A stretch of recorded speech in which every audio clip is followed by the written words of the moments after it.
এই সুবল সত্যযুগে কে ছিলেন জানেন? সত্যযুগে উত্তানপাদের পুত্র, যার নাম ছিল ধ্রুব মহারাজ। সেই ধ্রুব মহারাজ কোটি কোটি বৎসর তপস্যা করে শেষের জন্মে ধ্রুব হয়ে 50,000 বছর তপস্যা করার পর ভগবানকে পদ্মপলাশ রূপে লাভ করেছিলেন। ত্রেতা যুগে জন্মগ্রহণ করলেন রাক্ষস কুলে। তার নাম ছিল কি সবাই জানেন তো? তার নাম ছিল কি গো? বিভীষণের পুত্র, যার নাম তরুণী সেন। সবাই বলে না ঘরশত্রু বিভীষণ। বিভীষণের চরিত্র যদি পড়ে, বিভীষণ যে কত বড় ভক্ত, বিভীষণের কাহিনী না পড়লে সবাই শুধু রামায়ণ পড়ে শুনেছেন যে লঙ্কার রাজা হওয়ার জন্য রামের সঙ্গ নিয়েছেন। সবাই শুনেছেন রাবণ তার বুকে লাথি মেরেছিল বলে দাদাকে পরিত্যাগ করে রাবণের দলে গিয়ে মিশেছে। না, এটা কৃত্তিবাস রচিতনে লেখা। কিন্তু তুলসীদাস রামায়ণ, বাল্মীকি রামায়ণে লেখা বংশকে উদ্ধার করবার জন্য, রাক্ষস বংশ উদ্ধার করার জন্য আপন কুল পরিত্যাগ করে ভগবানের শ্রীপাদ পদ্ম আশ্রয় করেছে।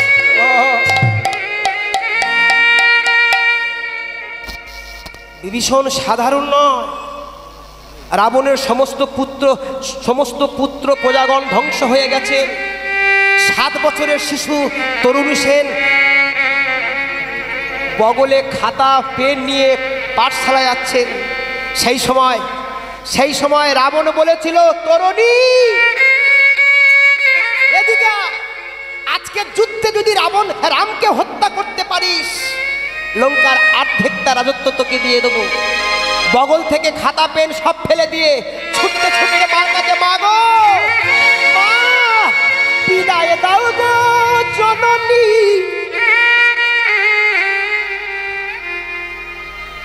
আমি যাব যুদ্ধে। কার সঙ্গে? আমি যাব চির শত্রু, কোন শত্রু রামের সঙ্গে যুদ্ধে। শর্মা বলেছিল, তরুণী রাবণের 1.25 লক্ষ নাতি, 71 লক্ষ পুতি, বংশে না রইল একজন বাতি দিতে। তো যেতে দেব না, কিন্তু মরণ যাকে ডাকে তাকে কেউ ধরে রাখতে পারে না। তরুণী বলল, মা আমি যাব, যদি না যেতে যাও আমি জোর করে যাব। দাঁড়া দাঁড়া দাঁড়া দাঁড়া, যাবি যখন তোকে আমি সাজিয়ে দিই।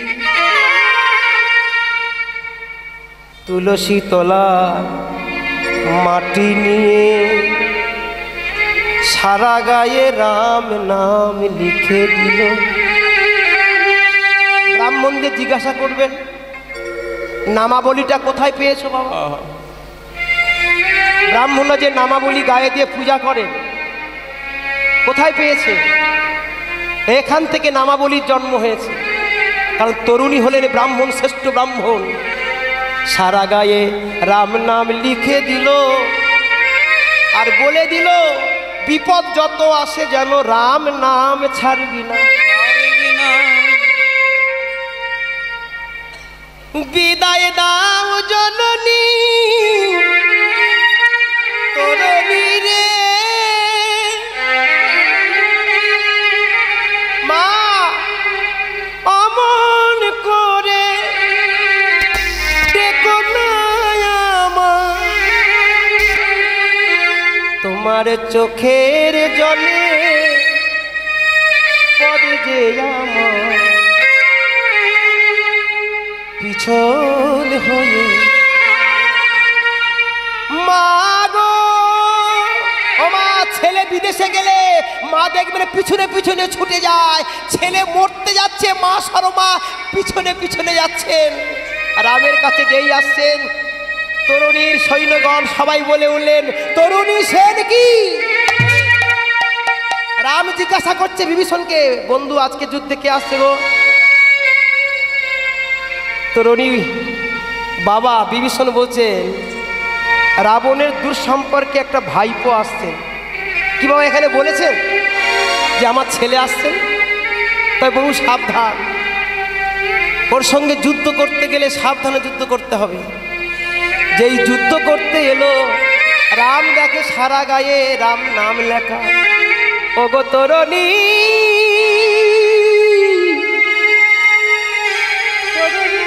তোমার কোথায় বাণ নিক্ষেপ করব, তোমার সারা গায়ে রাম নাম লেখা। ভক্ত তরুণী রথ থেকে নেমে সাষ্টাঙ্গে প্রণাম করে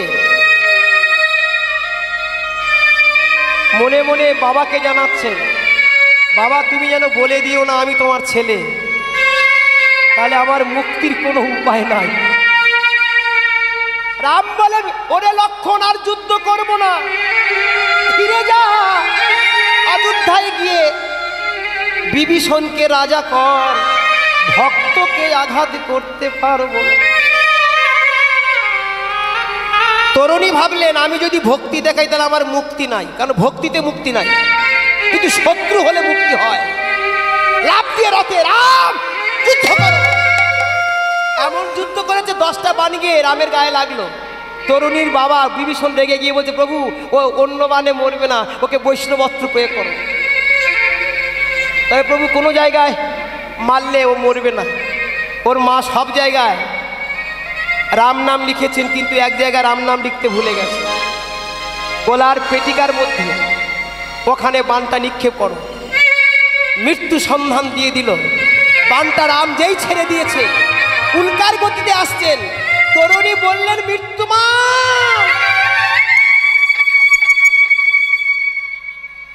একটুখানি দাঁড়াও,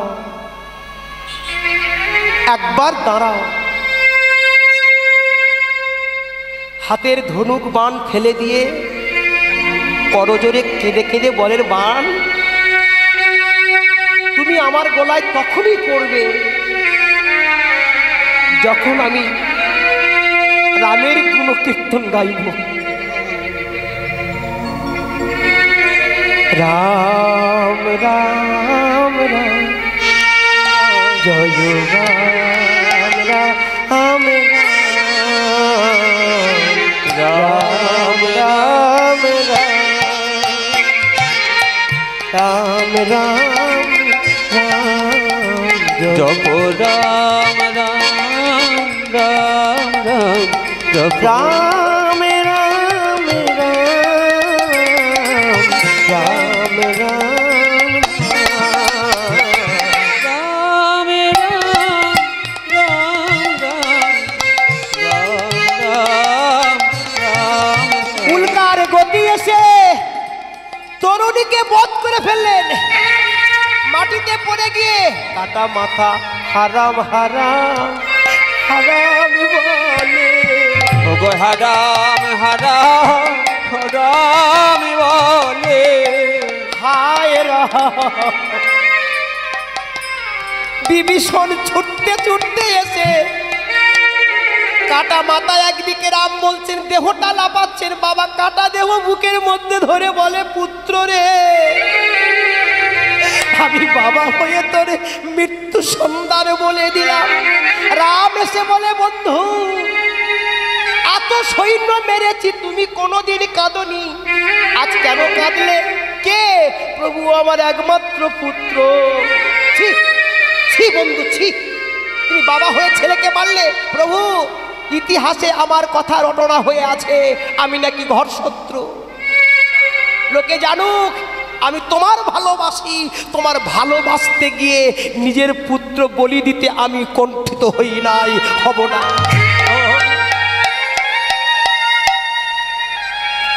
ভগবান শ্রীরামচন্দ্র কাটা মাথা হাতে করে নিয়ে বলেছে, রে তরুণী তোর কাটা মাথা থেকে সুনাম গেয়েছিস, আমি তোকে আশীর্বাদ করছি, সামনের যুগে তুই আমার প্রিয় ভক্ত সুবল হবি। সেই সুবলকে সঙ্গে নিয়ে ভগবান খেলা খেলছেন। হ্যাঁ, কোথায় খেলা করছেন?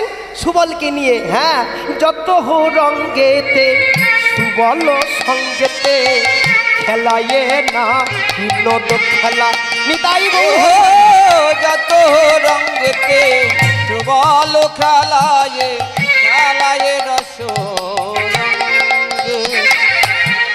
সুবলের বদন হেরিয়া তখন, সুবলে বদন হেরিয়া তখন, ওগো সুবলের বদন হেরিয়া তখন, সুবলের বদন হেরিয়া তখন, আপনি হইল ভোলা, আপনি হইল ভোলা। ওই না সুবলের বদন দেখিয়া তখন আপন হইল ভোলা, আপন হইল ভোলা। মনে পড়েছে মনে পড়েছে সুবল বদন দর্শন করে, শোনে মনে পড়েছে সুবল বদন দর্শন করে। মনে পড়ে সুবলের বদন আর রাধার বদন তো এক। হ্যাঁ, তখন গোবিন্দ কি করলেন? কহেন শ্রীদাম শোনহ বচন, খেলিবা বনে বসে। কহেন শ্রীদাম শোন মোর বচন, খেলিবে বনে বসে বসে। আমি এখনি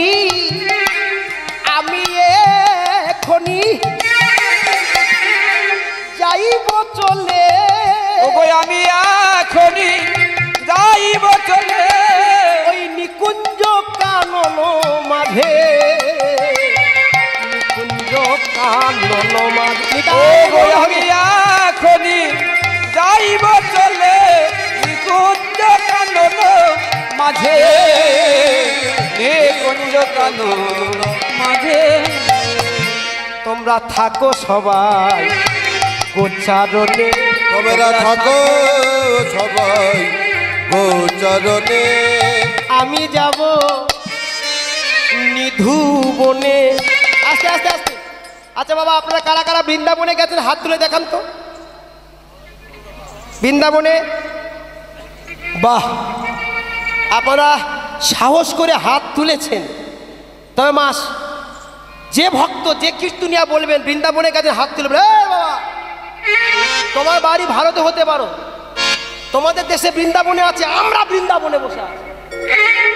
সাহস করে বলবেন, এটাই তো বৃন্দাবন, গুপ্ত বৃন্দাবন। তাহলে বৃন্দাবনের মধ্যে একটা বন আছে, জানো যে নিধু বন। নিধু বনের নিয়ম হচ্ছে রাত 9টা বাজলে আর কিন্তু দরজা বন্ধ মানে দরজা খোলা থাকবে না, দরজা বন্ধ হয়ে যায়। একটা পিঁপড়ে যদি নিধু বনে থাকে বেরিয়ে আসেন। নিধু বনের যে গাছ আছে না, যে বৃক্ষগুলোর নাম কি গো? নিধু বনের যে বৃক্ষ, যে গাছগুলো আছে তার নাম কি? তার হচ্ছে তুলসী। তুলসী, ও তুলসী বাইরে হয় না। দিনের বেলা বৃক্ষ, রাতের বেলা সখী। 5 তলা বিল্ডিং করা আছে, কিন্তু বনের দিকে পিছন ঘোরা একটাও জানলা নেই। নিধুবন এত পবিত্র, আপনারা গিয়ে দেখতে পাবেন। নিধুবন দরজা বন্ধ হয়ে গেল, গান বাজনা সবসময় হয়। বাঙালি গান গায়, হিন্দুস্তানিরা কীর্তন করে, সবসময় নাম কীর্তন হয়। আমি এখনই যাব নিধুবনে, আমি এখনই যাব নিধুবনে, আমি এখনই যাব নিধুবনে। গোবিন্দকে যদি কোথাও না পাওয়া যায়, নিধুবনে পাওয়া যায়। কারণ নিধুবন ভালোবাসে, আমি নিধুবন বড় ভালোবাসে, নিধুবন বড় ভালোবাসে। আমি নিধুবন বড় ভালোবাসে। নিধুবনে যাইয়া হরষিত হইয়া, ওগো নিধুবনে যাইয়া হর্ষিত হইয়া, ওগো নিধুবনে যাইয়া হরষিত হইয়া, এবারে বাজালো মোহন বাসি, বাজালো মোহন বাসি। ওই না নিধুবনে যাইয়া হর্ষিত হইয়া, বাজালো মোহন বাঁশি বাজালো মোহন বাঁশি বলে এবার বাঁশি বেজে উঠিল বলে এবার বসে বেজে উঠিল জয় রাধে শ্রী রাধে বলে নিতাই গৌর হরি বলে ও গো জয় রাধে শ্রী রাধে বলে নিতাই গবর হরি ও গো বলে জয় রাধে শ্রী রাধে বলে নিতাই গবর হরি বলে এবার বাঁশি বেজে উঠিল